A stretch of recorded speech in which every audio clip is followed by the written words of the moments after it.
যে breaking a নজর রাখতেই হচ্ছে সিভিক ভলেন্টিয়ারদের কাজে নজরদারি, সিভিকদের কার্যকলাপে নজরদারি কলকাতা পুলিশের। আরো বিস্তারিত এই বিষয়ে জানাবে অমিত আমাদের। অমিত, কলকাতা পুলিশের অন্তর্গত বিভিন্ন যে থানা এলাকা রয়েছে সেখানে যে সমস্ত সিভিক ভলেন্টিয়ার কর্মরত বা কর্তব্যরত রয়েছে তাদের কার্যকলাপে এবার নজরদারি চালানো হবে বা নজরদারি রাখা হবে কলকাতা পুলিশের তরফে।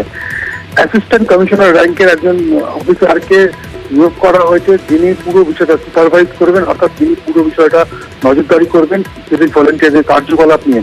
কোনো সিভিক নিয়োগের ক্ষেত্রে তার নিয়োগের আগে তার কোনো ফার্স্ট ক্রাইম রেকর্ড রয়েছে কিনা এই বিষয়টা যেমন দেখা হবে।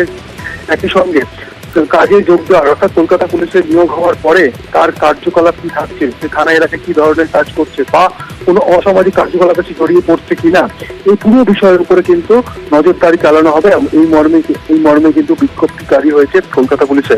সেক্ষেত্রে একজন অ্যাসিস্ট্যান্ট কমিশনার পদমর্যাদার অফিসারকে দায়িত্ব দেওয়া হয়েছে পুরো বিষয়টি দেখভালের জন্য। বেশ।